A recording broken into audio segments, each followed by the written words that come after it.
Hello students, आज हम आप लोगों को Newton's first law of motion के बारे में बताएंगे।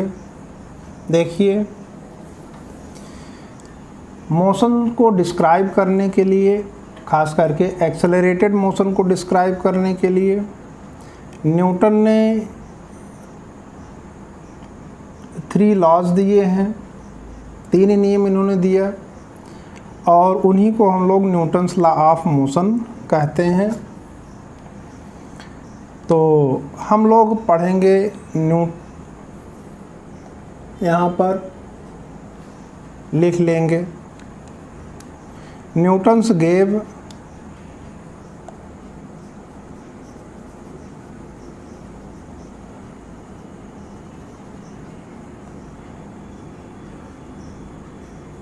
Three laws of motion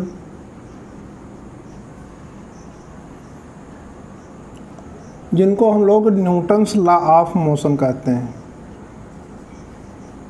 which are called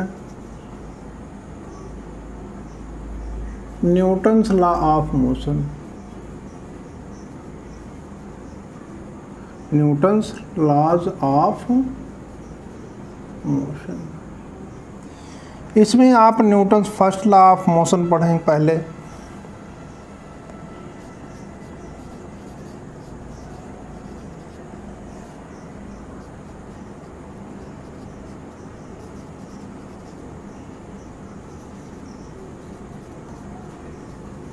Newton's first law of motion. Newton first law of motion ये कहता है कि अगर कोई ऑब्जेक्ट रेस्ट में है तो वो रेस्ट में ही रहना चाहती है या रहती है। अगर कोई ऑब्जेक्ट यूनिफॉर्म मोशन में, स्ट्रेट लाइन पाथ पर यूनिफॉर्म मोशन में है तो यूनिफॉर्म मोशन में ही रहेगी जब तक कि उस पर कोई फोर्स ना अप्लाई किया जाए। स्टेट ऑफ ऑब्जेक्ट के स्टेट ऑफ रेस्ट या स्टेट ऑफ मोशन को चेंज करने के लिए जब तक उसके ऊपर फोर्स नहीं लगाया जाता है तब तक अगर वो रेस्ट में है तो रेस्ट में रहेगी और यूनिफॉर्म मोशन में है तो यूनिफॉर्म मोशन में ही रहता है। ठीक है, यानी ऑब्जेक्ट के स्टेट ऑफ रेस्ट और स्टेट ऑफ मोशन को चेंज करने के लिए फोर्स, ऑब्जेक्ट पर फोर्स अप्लाई करना ही पड़ेगा। यही इस लॉ का मेन, समझ लीजिए कि एक्सप्लेनेशन है, इसकी मीनिंग है यही। इसको लिख सकते हैं, it states that an object remain in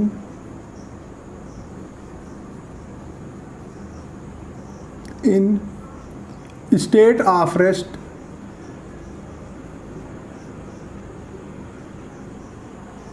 or of uniform motion in straight line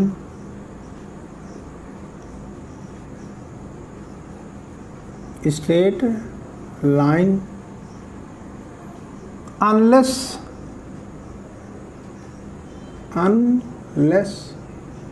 compelled to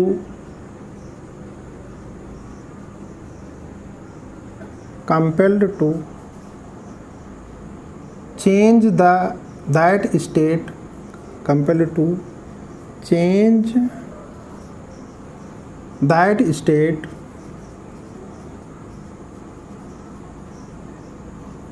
by an applied force।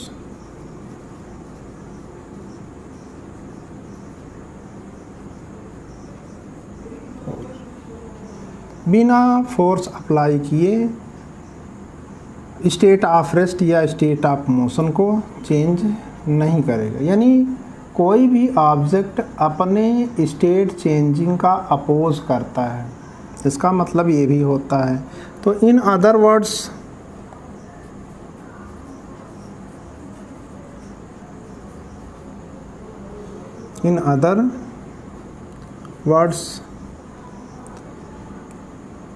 दूसरे शब्दों में अगर Newton first law of object को कहें,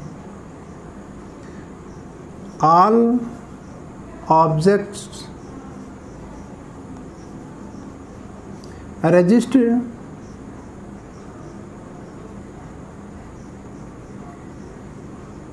the change in their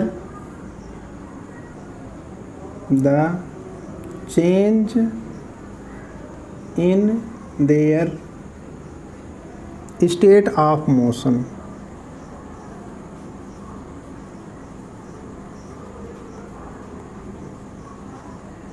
ये दूसरे शब्दों में इस तरीके से भी कह सकते हैं हम लोग। ये न्यूटन का फर्स्ट लॉ है। इसमें मेनली ये बताया गया है कि फोर्स क्या कर सकता है। फोर्स एक्चुअली ऑब्जेक्ट की वेलोसिटी को चेंज कर सकता है by changing speed, by changing direction. अगर आप देखेंगे, अगर कोई रेस्ट में है तो मोशन में आ रहा है तो भी तो समझ लो उसकी वेलोसिटी चेंज हुई। अगर फोर्स लगा करके उसका डायरेक्शन चेंज किया जा रहा है उसके मोशन का, तो भी फोर्स लगा करके ही उसका डायरेक्शन चेंज किया जा सकता है। अगर कोई ऑब्जेक्ट मोशन में है, उसको हम लोग रोकना चाहते हैं, तो उसका मतलब वेलोसिटी चेंज कर रहे हैं, ये भी फोर्स से ही होता है। यही फर्स्ट लॉ ऑफ मोशन है कि फोर्स लगा करके हम किसी ऑब्जेक्ट के स्टेट ऑफ रेस्ट और state of uniform motion in straight line यहाँ पर इसलिए कह दिया गया ताकि डायरेक्शन के बारे में भी जानकारी हो जाए कि डायरेक्शन भी चेंज करने के लिए फोर्स लगाना पड़ेगा। इसके बाद हम लोग पढ़ेंगे इनर्शिया।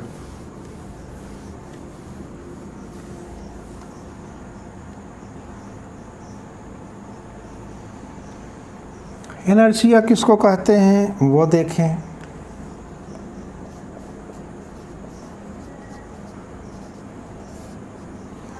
इनर्शिया देखिए, हर ऑब्जेक्ट की एक प्रॉपर्टी है, टेंडेंसी है कि अगर कोई अनडिस्टर्ब्ड ऑब्जेक्ट यानी किसी ऑब्जेक्ट को डिस्टर्ब ना किया जाए तो वो अगर रेस्ट में है तो रेस्ट में रहेगी, अगर मोशन में है तो सेम वेलोसिटी यानी यूनिफॉर्म वेलोसिटी से वो मोशन ही करती रहती है, और इस टेंडेंसी को हम लोग इनर्शिया कहते हैं। अगर कोई ऑब्जेक्ट रेस्ट में है तो रेस्ट में रहना, उसका रेस्ट में ही रहना, अगर मोशन में है तो वो मोशन में रहने की टेंडेंसी, रेस्ट में है तो रेस्ट में रहने की टेंडेंसी, मोशन में है तो यूनिफॉर्म मोशन में रहने की टेंडेंसी को ही हम लोग इनर्शिया कहते हैं। तो इसको हम लोग लिख सकते हैं the tendency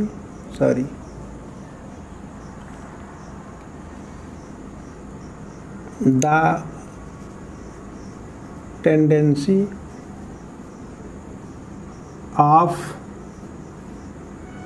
undisturbed objects to stay at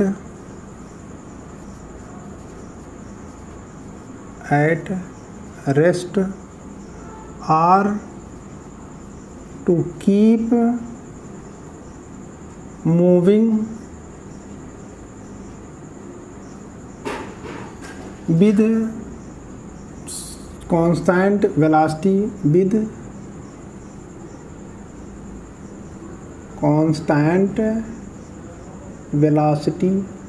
यहाँ स्पीड मत कहना, वेलोसिटी में स्पीड और डायरेक्शन दोनों आ जाता है, इसलिए इसको वेलोसिटी कहना। वेलोसिटी इज कॉल्ड इनर्शिया, इसी को हम लोग इनर्शिया के नाम से जानते हैं। ठीक है। और आप अगर देखेंगे तो न्यूटन फर्स्ट लॉ और इनर्शिया दोनों की डिफिनीशन लगभग एक जैसी दिखाई देगी। उसमें फोर्स का जिक्र है, इसमें फोर्स का जिक्र नहीं है। इसलिए न्यूटन के फर्स्ट लॉ ऑफ मोशन को लॉ ऑफ इनर्शिया भी कहते हैं। ठीक है, तो इसमें कुछ पॉइंट्स आप लोग जानते रहिए, उसको लिख देते हैं। The first law of motion या Newton's first law of motion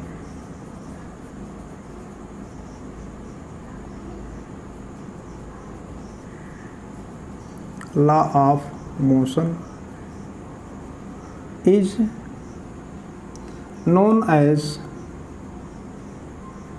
also known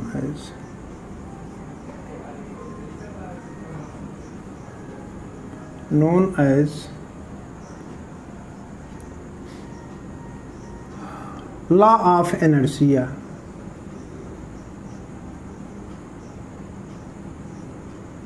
law of inertia कहते हैं। अब देखिए सेकंड पॉइंट, इनर्शिया का हम लोग मेजरमेंट किसको कहते हैं, किसमें इनर्शिया ज़्यादा होती है।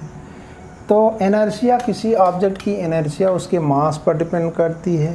मास ही एक्चुअली इनर्शिया का मेजरमेंट करवाता है, यानी मास से ही इनर्शिया का हम लोग मेजरमेंट करते हैं। जिसका मास ज़्यादा है उसमें इनर्शिया ज़्यादा होगी, चाहे वो इनर्शिया ऑफ रेस्ट हो, चाहे वो इनर्शिया ऑफ मोशन हो, चाहे वो इनर्शिया ऑफ डायरेक्शन हो। इनर्शिया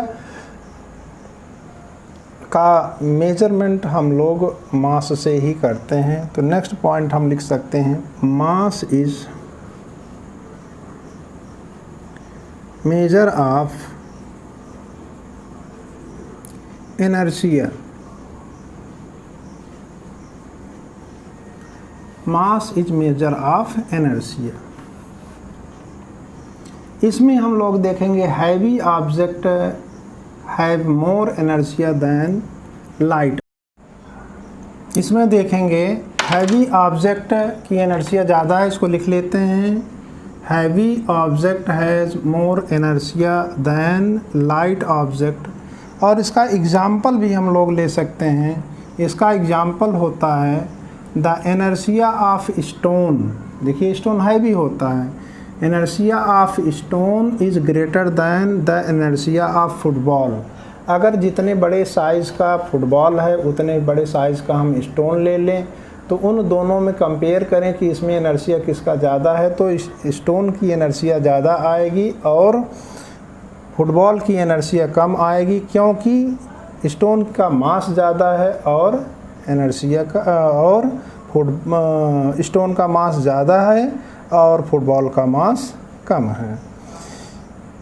ये तो हमने आपको आज इनर्शिया के बारे में बताया। अब इसके बाद आगे Newton's first law of application, first law of motion का एवरीडे लाइफ में जो ऑब्जर्वेशंस हमको दिखाई देता है उसके बारे में पढ़ेंगे, लेकिन उसको नेक्स्ट सेशन में पढ़ेंगे।